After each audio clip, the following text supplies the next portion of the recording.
تازه او زبردست خبره، جرمني له افغانانو سره 500 میلیونه یورو بشري مرسته ځانګړې کړه.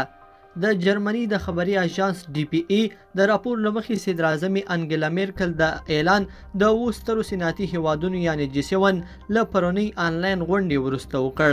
پر دې 500 میلیونه یورو سربیره جرمني څو ورځې مخکې هم په افغانستان کې دننه او بهر د افغان کډوالو لپاره د 100 میلیونه یورو بیړنۍ مرسته اعلان کړې وه. د جرمني دفاع وزیر وړاندیز کړی چې له طالبانو سره دې داسې یوه موافقه وشي چې له مخې د اګست له 11 وروسته هم له افغانستانه د بهرنیو وګړو او هغو افغانانو د ایستلو بهیر دوام وکړي چې هلته یې ژوند په خطر کې دی. جرمني تر پرون ماښام پورې په خپلو پوځي الوتکو کې له 3.5 زیات کسان د کابل نه نړیوال هوایي ډګر څخه بهر ته ویستلي دي. بلخوا په کابل کې د امریکا د سفارت شارزدپیر راس ویلسن ویلي چې د اګست میاشتې په 11 په افغانستان کې د دوی ښکېلتیا پای ته نه رسیږي.